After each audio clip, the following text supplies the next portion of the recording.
Sup you beautiful people. Hope you've had a fantastic day. Welcome back to a brand new episode of What If Deku Was Cursed by Death. Being able to see things no one has ever is not great.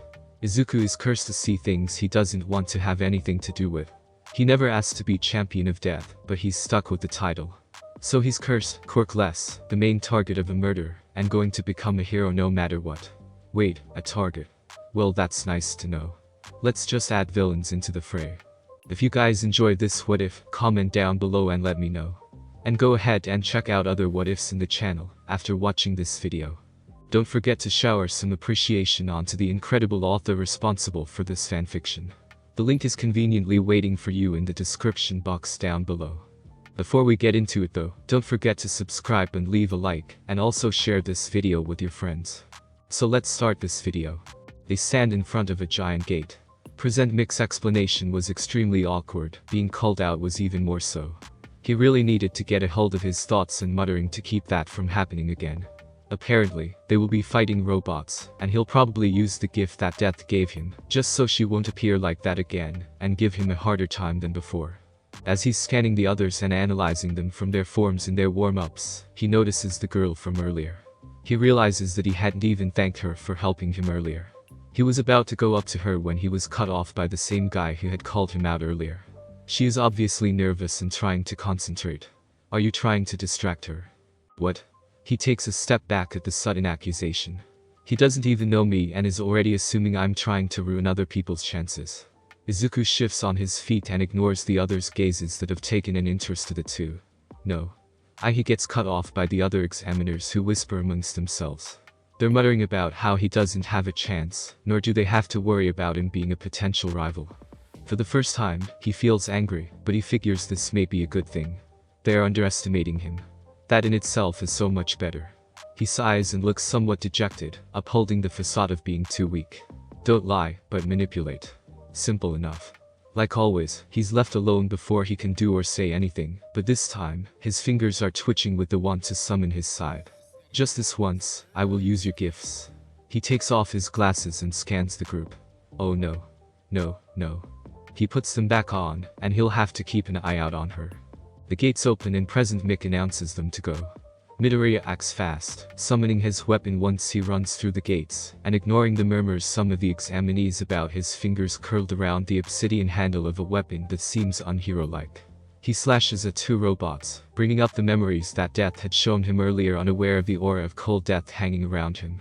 He gets a few more robots in, but others start taking them away. He needs to get more points, he has to. He can't fail All Might, not after all he's helped him with. His eyes scan for the girl. He can't find her. This revelation chills him to the bone. He can't find her.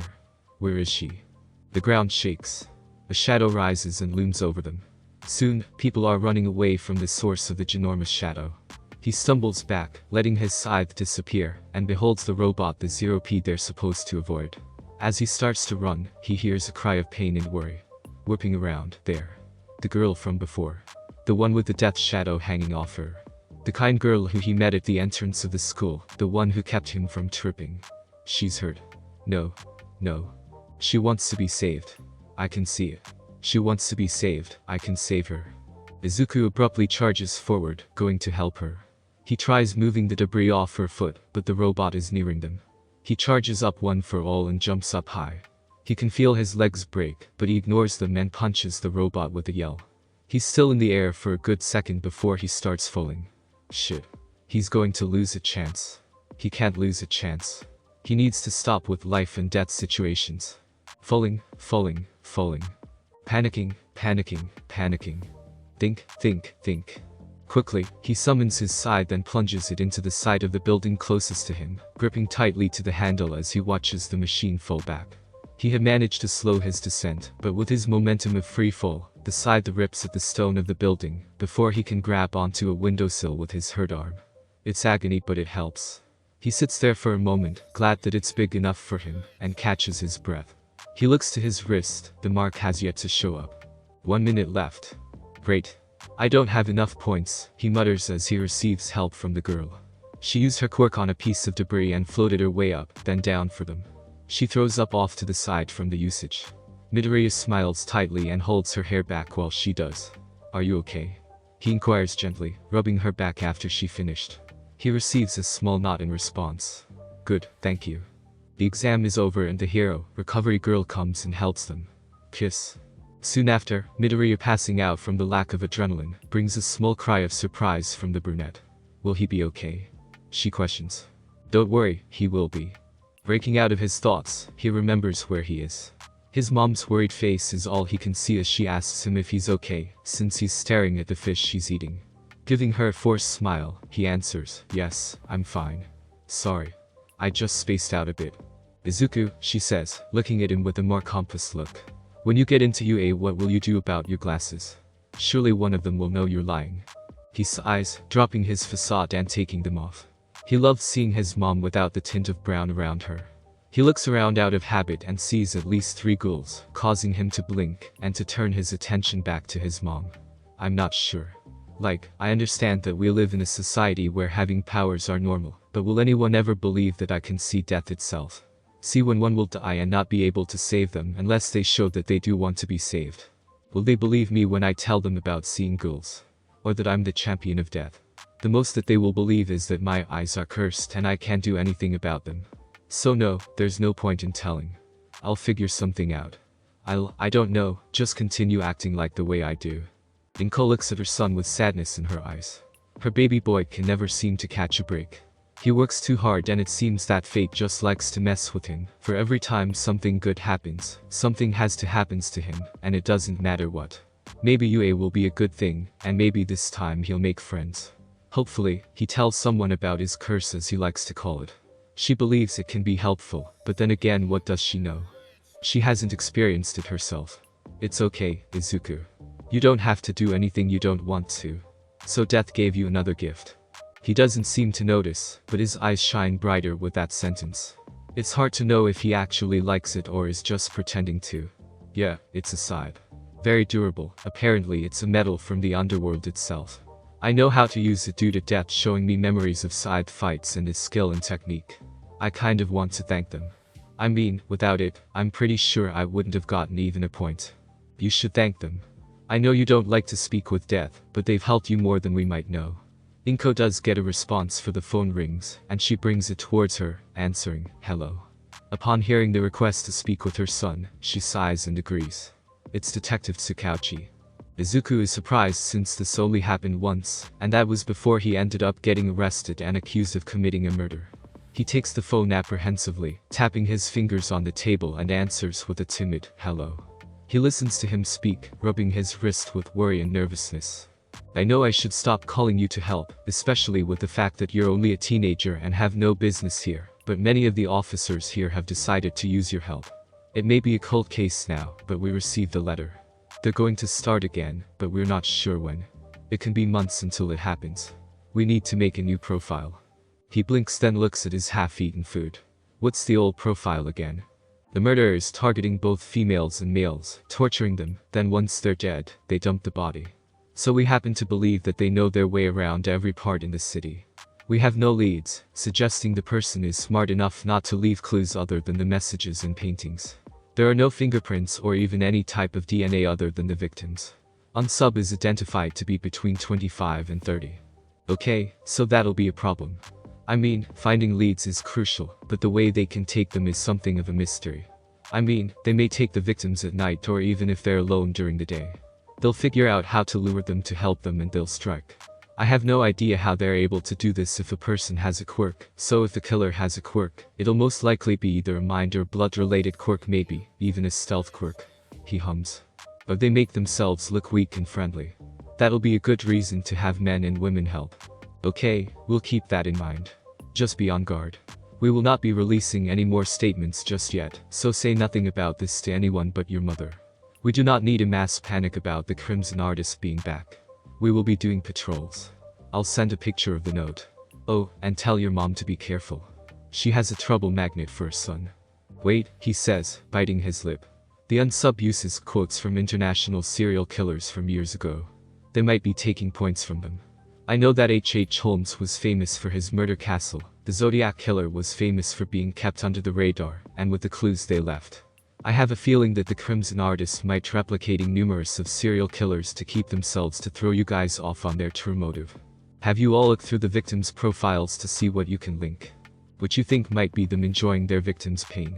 Of course, there can be more to it. You're right, we will have to look more into it and try to prevent any more deaths. Of course, have good day. He hangs up and relays the message, earning a laugh from her at the statement of him being a magnet to trouble, and she knows that that is completely true.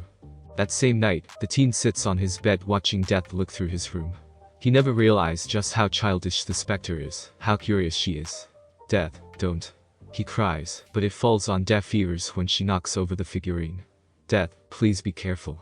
He doesn't trust Death, he can't trust her, yet here she is acting like a child with her curiosity.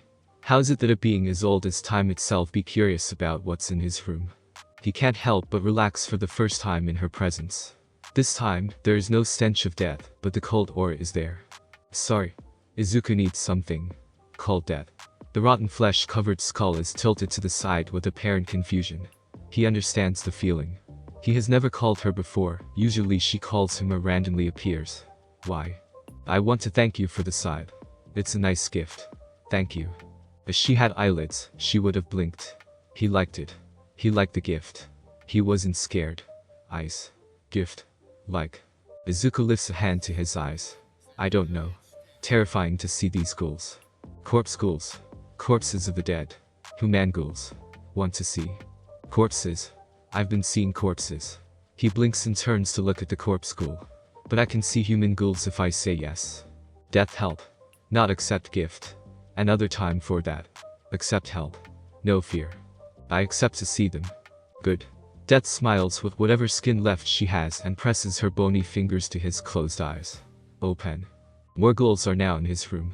3 more ghouls, but they look more alive than the sickening corpses. I still can't speak to them, can I? They'll hurt me, won't they? Not sure. Be careful. Trust none of them. That's all. She's gone. Izuku is alone with 2 types of ghouls now. Great, but it's not bad. Now he won't be alone with corpses around him. That's what he believes anyway. 1A, he repeatedly mutters as he walks into the school. He was happy to know that he passed the exam. He is happy that he can go to such an amazing school. He comes to a stop when he finds the classroom. Taking a deep breath, he knows that this will be the start of a new life. This will be a place where he can make friends and get away from the horrors of his childhood. He adjusts the sunglasses and steps into the classroom. He finds the glasses guy, the one who had called him out during the exam and during mixed debriefing, arguing with him. Bakugo is here. He should have known, and he had dared to hope that they wouldn't be in the same class. Life does hate him. He should have known that life hates him. Oh, well, the feeling is mutual. Apparently Bakugo is being a dipstick and will not get his feet off the desk, disrespecting the people who made it in school property, and oh, the horror. The guy is apparently from a respectful family for the way he's acting. Strict. He sighs and says, look, it seems that we got off on the wrong foot. My name is Iida Tenya. Then he tells him from where he went to school not the right move to make. That explains the whole attitude. He grew up with strict rules enforced, unlike Bakugo who always got away with everything. Oh, you're an elite. Seems like another fucking reason to end you. Threatening. His response fades as Midoriya sighs and glances off to the side. He moves to go sit down, but is stopped by Iida Tenya. Hello. I'm Iida Tenya from Same. Oh? Yeah, I overheard. I'm Midoriya, it's nice to meet you, Iida. They speak for a bit, Iida asking about the side, then congratulating him for knowing something more about what the test was actually about. Midoriya tries to deny it, but it falls onto deaf ears. Hey. It's the curly-haired kid. I know that voice. Glad to find you. President Mick was right, you did make it in. She's so loud, everyone is staring at us. I never got to ask, why are you wearing sunglasses? I've seen you have them on all the time. Oh? My eyes are. If you're here to make friends, then I suggest you leave. They turn to find a man in a sleeping looking like a caterpillar. Izuku coughs and looks away, quickly heading to a desk sadly behind Katsuki. He keeps his head down, staring at the worn-down teacher. He's a pro hero. Jasu. He can't think of the hero name. This never happened before. I usually am able to recognize a pro hero. Wait, must be an underground hero then. I am your homeroom teacher, Aizawa Shota. Put these on and meet outside on the PE grounds.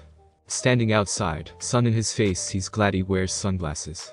Everyone else is shading their eyes to see the teacher in front of them, the teacher who looks so done with life. Bro, me too. We will be doing a quirk apprehension test. He explains the reason of why they're not going to the ceremony, what they will be doing. His eyes scan the crowd before he throws the ball at Bakugo. Bakugo, what was your throw in middle school? 67 meters. Bakugo steps up and when he's told to use his quirk this time, he grins and preps to throw it. Die. He shouts when he releases it with an explosion to propel it. The beep of the machine sounds and Aizawa sensei shows the results. 705.2 meters. The girl yells out saying it looks to be fun, earning a glare from the teacher. Oh? It looks fun, you say. If you're only here to have a grand old time for the next 3 years, what happened to being heroes? When no one says anything, he continues, fine then, new rule, whoever places last will be judged as hopeless and will be expelled. What? I can't do that. After all of the training and hard work I've done, I'm going to be expelled. I know it'll be me. All these other people have had their quirks for so long. I've just received one for all and I can't do anything other than that. There's my eyes, yes, but what am I going to do there? Midoriya takes a deep breath and goes through the motions. Many of his skills can't be used in many of the events. He did okay, but he's still behind everyone. He knows he's going to be expelled, but he pushes through. Everything is fine, but the air shifts from warm to cold. A stench of death permeates the air. This chills many people, causing them to grow worried and wary on the feeling of hopelessness. Aizawa sensei frowns and looks around before his eyes land on Midoriya who seems to be unfazed. Some of his students are shuddering, hand pressed against their faces at the reeking stench. He watches the subtle turn of his head turn to the left, lowering his spectacles. No one seems to notice this, no one but him. He can see the boy's lips moving slightly. The air changes and it's back to normal. What the hell was that? He'll have to keep an eye on the boy. Didn't he use a scythe as his weapon during the exam? That may be nothing, a few people use weapons. But who uses a scythe? Midoriya, you're up. In the infirmary, Izuku is speaking with Recovery Girl. After the exam, he had to be taken for breaking his finger. As he expected, he came in last, but fortunately, it was all a logical ruse that Aizawa sensei came up with. Although, he found out that he is the underground hero, Eraserhead. The softball throw was one of the most nerve-wracking moments in his life, mostly because prior to his turn, death just had to show up. He had to tell him something, but he told him that he'd speak to him later after school. When no one else is around. Teacher watching. Then he left. He got far in the throw, but it wasn't enough, and he ranked last. Deku. What the hell was that, you psycho? Bakugo is mad, and he's going to show that good-for-nothing idiot. Suddenly, he's stopped in his tracks by white bindings. Izuku owes one to Aizawa sensei for helping him. If anything, he's just glad that he stopped him from damaging anything. Maybe the teachers here are better than at his middle school, but still he wasn't entirely sure. The Recovery Girl cuts his thought process off when she finishes scolding the green-haired teen about being more careful before she heals him. Once she does, he deflates a bit with his shoulders slumping down. Somehow, his energy is gone after she healed him. Why do I feel so tired? He questions, looking at her through the tinted glasses. It's part of my quirk. I use your stamina to speed up your healing process. She gives him a smile and pats his hand. Her gaze is caught by the spectacles on the boy's face. That's odd. Why is he wearing them inside? This is the second time she's seen him wear them. Apparently from Toshinori, he is always seen wearing them. My boy, why do you wear those sunglasses? I've seen you wear them all the time and don't lie to me, young man. You can't lie to me, I know a liar when I see one. She watches him mumble under his breath and gives a small whack to his knee. Speak up. Hesitation. Should I tell her? I know I have to tell someone, but what would she do? Maybe, she can help. She seems to be the type to help. I can trust her after all, she's helped me already. My eyes, they're cursed. He looks up, seeing her frown. He knows he can't go back on this now. I keep these on to not see something that'll cause me to freak out, he finishes. He stares at the ground, figuring that he must sound crazy. What did he expect? He can see when someone's going to die. He can see these ghoulish creatures that seem ready to tear him apart, ready to drag him into the darkness that hangs in every corner. Death may have given him the sight to see human ghouls, but the corpse ghouls, those are horrific, and he would rather go blind. I should go. Wait for a moment. I can help you if you wish. Recovery Girl stands, waiting for him to answer. She moves towards him, moving so he can bend down. I will give them back to you if it gets bad, okay? He hesitates for a bit before getting down on both knees, letting her remove his sunglasses and revealing shining green eyes. They're really beautiful, it's a shame he hides them. She watches as they sweep across the room and, for a moment, she can see the slight relief. He believes that he is safe here, that is until his vision rests on his peripheral vision.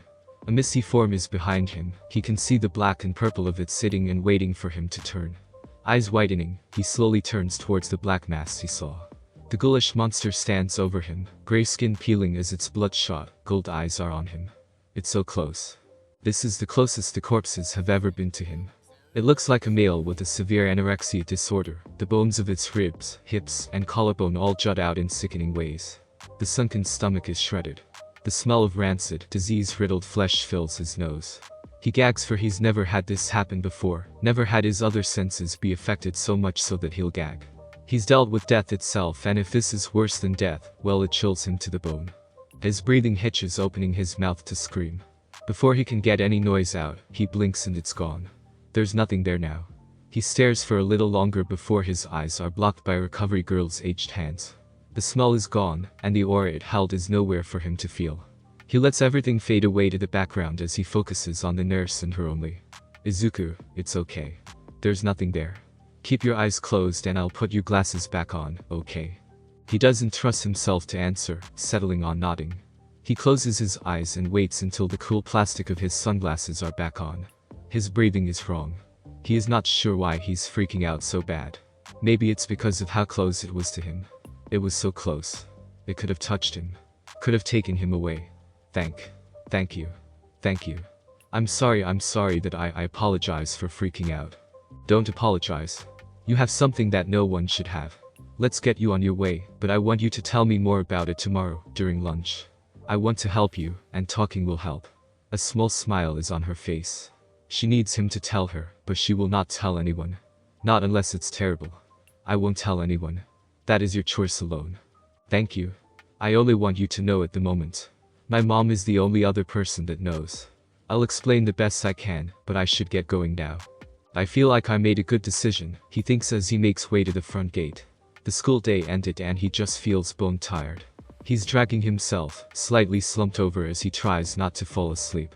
He has to get home, do some research and see when he can sign up for online classes for the summer, and then go to the beach. Albeit the fact that he didn't want Tsukauchi to pay for the classes, he was going to anyway. Oh, well. Midoriya. Is your finger healed? He straightens up at the sound of his name, blinking when he sees Iida looking at him. He gives a small nervous smile and nods. Yeah, recovery girl helped. Hey Deku. That causes him to freeze and look for the source. He sees Uraraka waving and smiling at them. Deku. Izuku stutters out in response when he heard the name. He doesn't want to have a repeat of middle school, so he's hoping she must have misheard. Yeah, that's what the blonde Bakugo called you. That's your name, right? Her head is tilted to the side, a frown on her face. He blinks for a second. Oh, so she thought it's my name. Oh, no. My name's Midoriya Izuku. Deku, well, it means useless. Oh? I'm sorry. So it's an insult. Yeah. He turns his head away as he scratches his cheek with his index finger. He looks up when she says something about it. Says that it sounds like you can do it, and so he tells her that she can call him that.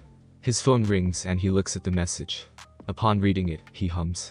He taps his nails on the back of his phone. He sends a message thanking Tsukauchi. We should get going. Yes, you're right. Iida fixes his glasses and follows the two out. So what is your quirk? You were able to summon a scythe and yet have strength and speed. That doesn't connect well. Oh? It's a mixture of strength and speed, don't have a name for it. The scythe was given to me by a family relative. He smiles slightly, hoping for them to buy the lie. One for me. They actually believe the lie.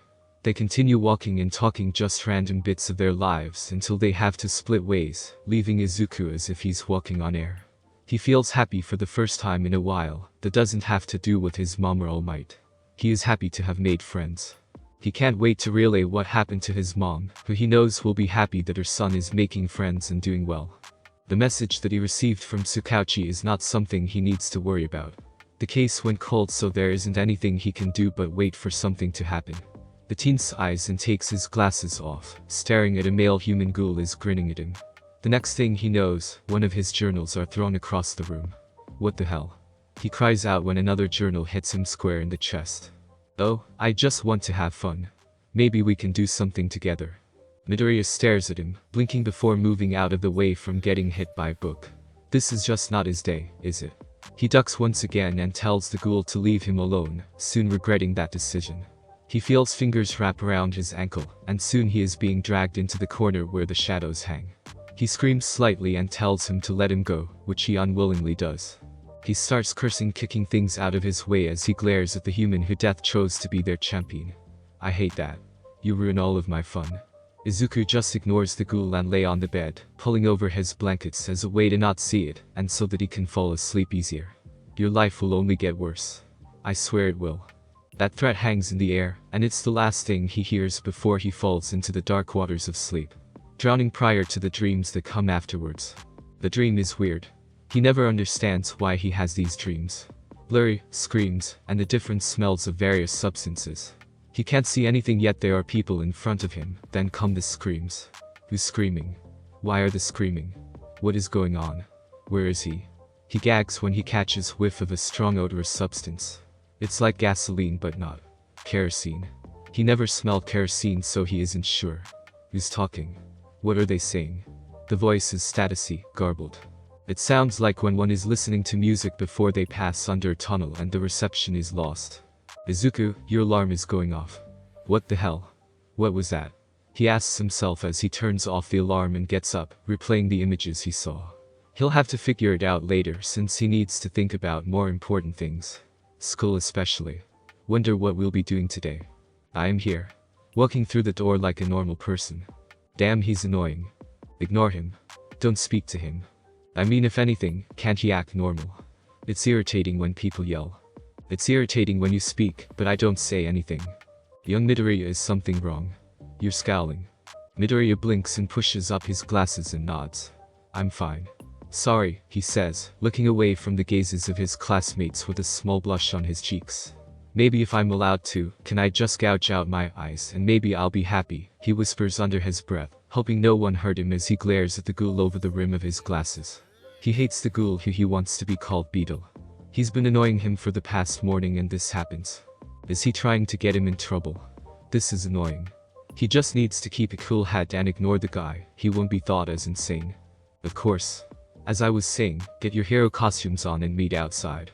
Izuku is the last one to come out. His suit is a dark green, looking almost black jumpsuit that covers his arms and legs with 2 white stripes going down the sides. He's wearing black combat boots with red laces, and wears blood red gloves that have black pads on the palms and fingertips. Claw-like metal is protruding out like the fingernails. He wears a hood with a mask that covers his face. It is the face of a skull. His eyes are hidden behind a dark mesh covering to somewhat block his vision from the ghouls. There is a place where he can put his scythe. An obsidian handle with a curved underworld silver metal blade. Uraraka comes over and gives him a smile. She's wearing a tight bodysuit. "Wow. That's so cool. You look creepy though, almost as if you're the Grim Reaper or something." She looks down and rubs her nape. "I probably should have specified with mine, it's a little tight." Izuku laughs softly, giving her a reassuring smile, and turns towards All Might who had gotten their attention, and is now speaking about how they will be splitting up into teams of 2. A hero versus villain combat practice. The villains will be holding a weapon. The heroes will have to infiltrate the hideout and either capture the villains or the weapon. "So, I'm going to draw names," he announces. "Heroes. Bakugo Katsuki. Iida Tenya. Villains. Uraraka Chako. Midoriya Izuku." Midoriya hums with a small smile on his face that can't be seen. He turns to Uraraka who is wringing her hands with nervousness. "I have a plan," he says, rubbing his hands together. "Sorry in advance if I scare you." "Why? What are you going to do?" He shrugs and just continues to hum. Once they get inside the building, he explains the plan. It doesn't matter on whatever team Midoriya will be on. If he and Bakugo are on opposite sides, then they will fight each other no matter what, so he takes it upon himself to come up with a plan where he draws Katsuki away. Uraraka moves the weapon in a place where no one will think for it to be. On the floor above where Uraraka will be on. This will give them enough time for them to win. Iida will surely take this seriously, but with Bakugo on his team it'll be mostly Iida doing all the work, while Bakugo is too busy trying to kill Midoriya to even attempt at passing the test. This is an advantage on the villain's part. They're ready. Now, it's all on Izuku to draw them away from Uraraka and the weapon. Oh, how the class will have such a beautiful show. Come and get us. I apologize for the way you all will see me act, but for now, are you ready to go against me, Koch-chan? Iida is annoyed. Simple as that. Being partnered up with one of the most hard-headed people in class is not the best thing, because no matter how many times he tries to reason with Bakugo, the explosive and angry child doesn't want to listen. It's like he doesn't really care about this assignment because he's too busy with his own thoughts that he knows won't lead to anything good. His red eyes are on the building, a scowl etched onto his face. Whatever he's thinking, the spectacled kid can tell it has to do with Midoriya. What the hell was that, you psycho? Why does he call him a psycho? Midoriya doesn't seem to be a psychopath, yet Bakugo has been calling him one since the start of the school year, well, yesterday. And go. They enter into the building upon the call. The scene they find is very unexpected. The hallways are dimly lit. A few lights are out of the sockets and are left swinging. The chill in the air bites at their bare skin. How did they even manage to get it like that? Iida is not sure. He notices the scratches along the walls and on the floor. It looks like a scene straight out of a horror movie. They suddenly come to a halt when the echo of insane laughter rips through the silence. It's apparent that Bakugo is getting pissed off with the situation. Small explosions come from his clenched hands. He scowls and glances at Iida, snapping for him to stay out of his way. If that shitty nerd appears, I'm going to kill him. Before they can continue any further, they stop dead in their tracks once again when creepy humming cuts through the air, chilling their bones at the sound. Immediately, the area grows colder and holds an aura of death which has them releasing a small shudder. Bakugo won't ever admit to it, but he doesn't like this. The feeling that death has come for them puzzles them. They're going to die. Why does it feel like that? It can't be right. Surely, Iida is misreading something and his imagination is running freely. This is only a training exercise, he reasons with himself, yet why does it even feel like this? They creep forward a little more when a song starts being sung. As Izuku's voice bounces off the walls, the sound of metal on metal reaches their ears, as if someone is dragging a blade across it. Ring around the rosy. What the fuck is that? Shouts the violent hero one-up. He searches his surroundings, looking around for the source.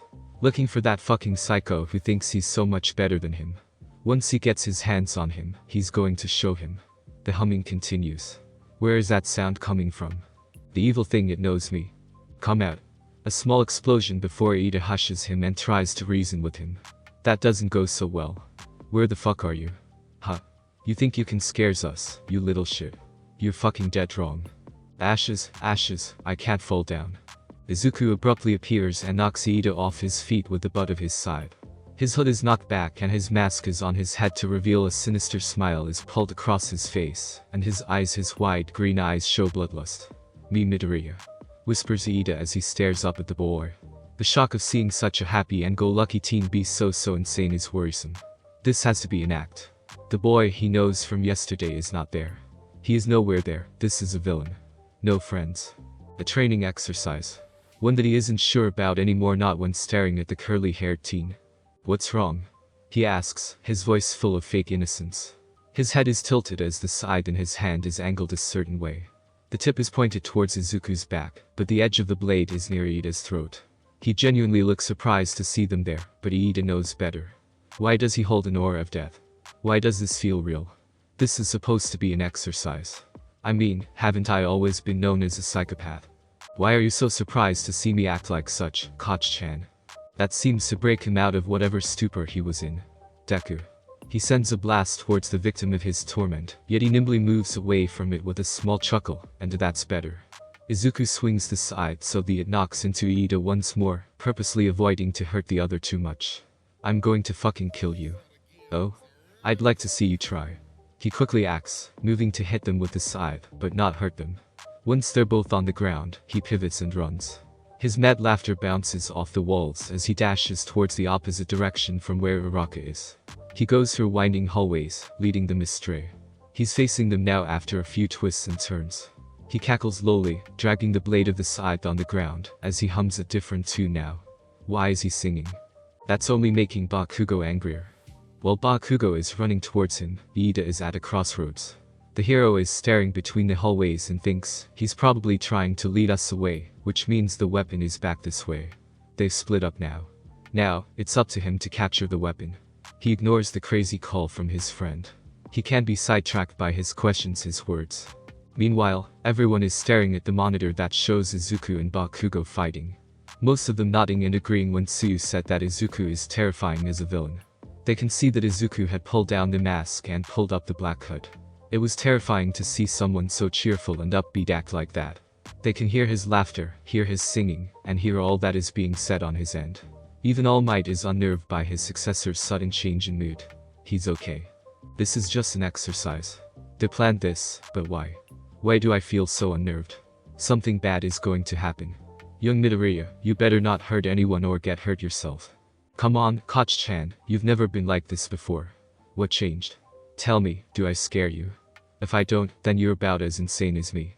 He cackles with such a sinister tone that it really chills some of them. His tone causes their blood to curdle with every word he says. They watch the deadly arc that barely misses cutting the blonde's throat. All Might's grip tightens on the communicator the longer the fight goes on. They can tell that he isn't even trying to hurt the other, but even then, they can't help but be concerned. Deciding to give themselves a break from the other fight, they glance over to Araka's end, and see her handling Iida well on her own. As they fight it out, they can see Araka cringing when Izuku speaks again. She says something to Iida, but it's blocked. Midoriya must have had her keep her communication device off. Whatever is being said, and albeit that they can't see Iida's face, they both wear matching looks of concern. Even if it's all an act, it's starting to get very worrisome on Midoriya's part. Izuku rushes forward and sends a kick to Bakugo's chest, but he's blown back with one of the other's explosions. His grip on the side slackens and it clatters to the ground once he comes in contact with the wall. A grunt comes from his mouth, and he can feel bruises starting to form. He picks himself up off the ground and scowls slightly behind the mask. I need to keep this up. How can I do that? Wait. He smiles. Thank you, serial killers and your complex minds. Wow. You sure are strong. I'm quite surprised. The teen's weapon is behind the angry blonde. An unseen grin is on the villain's face as he rushes forward. Oh. You should be really careful with the right hook of yours. It'll be quite sad if your arm is ripped off one day. He grabs the wrist and upper arm to flip his bully over his shoulder. You never change. It's quite boring. He grabs his side, twirling it in his hands as he turns back to him. Sad that you can't. The explosion is unexpected. It's so large that sends Izuku flying to the opposite wall while causing damage to their surroundings. Bone breaking can be heard throughout the comm. He bites back a groan of pain, his back hurting, his arm in agony, and something sticky and warm trails down his left calf. They did good in designing it like how I wanted. Like it. These gauntlets store up my nitroglycerin to create a bigger blast. The cruel smirk is on his face now. He's really pissed off, and now, he will show the shitty nerd why he shouldn't mess with him. What the fuck is wrong, shitty Deku? Lost all your shitty confidence. The laughter that comes takes him aback. His mask is askew, and one glowing green eye is shown behind it. The eye is trained on him. As he gets to his feet, he fixes the mask with a small hum. He moves and reveals a piece of glass sticking out of the wounded leg. Oh, so those do something. I thought they were for show. His voice drops low as his grasp on the weapon tightens. I can't wait to break them. Bakugo. I forbid another blast like that. Midoriya. Stop using that weapon. You're going to kill each other at this rate. But isn't that what life basically is? We live our lives, then we die. Death comes for us all one day, but some make it come sooner. After all, people kill each other for no reason other than petty revenge, or for fun. With each following word, the boy steps closer to his childhood tormentor with the blade screeching against the floor. Villains, heroes, civilians. We've all killed someone mentally, physically it doesn't matter. One person dies and life goes on, so what? You're fucking insane. We're all insane in our own ways. The timer rings signaling the end of the exercise. And the shaky voice of All Might comes through. The villain's villain team wins. They all watch as Izuku sighs and puts his scythe back in its holster. When he removes the mask, albeit the hood hiding his eyes, they can see a bright, happy smile was hidden beneath the mask. Not a sinister one. It was all an act. A really well-put act. Everything is okay until the green-haired teen is punched square in the jaw by Bakugo. He's fuming, they can see him yelling at the shell-shocked boy. He moves forward but stops dead in his tracks when that smile comes back. Something is said, they can't hear, but whatever was said it was enough to anger Bakugo further, and suddenly Izuku is on the ground, burns on his face, one around his eyes and another on his cheek, from where he was punched twice. He's not moving. All Might tells Ida to go and get them, now. Uraraka is to help take Midoriya to the infirmary. All Might continues on with the lesson after they leave. The other students' exercises go by fast, not as entertaining as the first group's. After the lesson, All Might scolds Bakugo for the last and unnecessary punch. It was so bad, it broke his jaw and gave a second-degree burn. He knows to keep the two away for a while. If this happened because of a simple exercise, he'll have to figure out a plan for the two. Aizawa can probably help. Upon arriving to the infirmary, All Might sees that his successor is awake now and his eyes are wrapped. His friends are there with him and they're laughing and joking. Even with this, All Might knows that he has to have a talk with Izuku. His display was very concerning in a sense. He understands it's all part of an act, but the things he said. Young Midoriya, how are you doing? Oh, I'm fine. I apologize for how I acted. It was a plan that I came up with. Lead them away while terrifying them. I've learned that causes people to react in certain ways, but I'm guessing that it didn't go as planned, since I got a little into it. How are the others? Hopefully I didn't scare them too badly. No, my boy. Although, I may have the idea they're glad you're a hero and not a villain. Oh, yeah, me too. He gives them the famous blinding bunny smile. Can I take these bandages off now or do I wait? It's best to keep them on until lunch, says Recovery Girl. I want you to make sure he comes here once the last class is over. I'm going to do a checkup, and then I'll tell you whether or not if you should keep them on or not. They head to their next class, and Midoriya bows upon entering when he notices the teacher not there yet, apologizing for having caused them in concern or have frightened them in any way. I feel like I may have had gone a little overboard. I'm really sorry. Kirishima is the first to smile and pat him on the back, telling him how cool it was. It was scary at first, but hey. It was all part of the lesson. You have great acting skills. Quite manly. How's your injuries? Yeah, that was barely acting, he thinks. Oh, they're fine. My leg and arm fully healed. They hurt a little, but I'll be okay. I have a question before President Mix shows up. Kirishima smiles when he gets a nod to go on. What happened to your lip? How'd you get the scar? His fingers skim over the scar and blinks, recalling the faint memory. It's a small scar, but it's a reminder of a day he can't remember well. Something he suppressed. Oh. I cut it running into a door when I was younger, he lies. Ah, gotcha. He heads to his desk with the help of Uraraka, humming softly as he taps the surface of it. He's unaware of the looks he receives. Some are concerned over the whole matter with his eyes, and hope that he's okay. Others are unsure what to think. After his display during the training, it's kind of concerning and are unsure what to make of him. He winces when Nick-sensei comes in yelling at the top of his lungs. Everything is fine. Midoriya. Never mind. Are you paying attention? Ha. Oh, yeah, I'm paying attention. He turns away from the teacher and lets him carry on. Why the heck did he call me out? Please, keep your muttering to a minimum. Oh. Okay. And he falls away to whatever he's teaching. Don't memorize because it will end up changing. English is a crazy language. English beats up other languages in an alleyway and picks up any loose words from their pockets, he says under his breath. The few people who heard him let out a few chuckles, one going as far as snorting. The burns around his eyes left a faint pink scar above his right eyebrow, but other than that, he's healed and can still see. Ida ruffles his friend's hair, leaving to go eat upon Recovery Girl's orders. She has to speak with the boy for a moment, and he'll be eating with her. Once they're sure his friends are out of earshot, he sighs and lifts his eyes to the elderly woman. What all do you want to know about my curse? Just the basic. What all you can do, what elements does it have to deal with, and how dangerous it is. Izuku's shoulders are rigid, his eyes following his homeroom teacher as he strides towards them. You told him. He whispers, frowning as he stares at the nurse. I shouldn't have trusted her. I don't care if he can help or not. I wanted to keep this a secret until... Until what? Until death comes for you. How did you? I'm not an idiot, if that's what you think. I knew something was going on with you once I first saw you. Your medical records say nothing about light sensitivity, then you bring out your scythe during the exam, not to mention your hero outfit, and finally, your quirk apprehension test.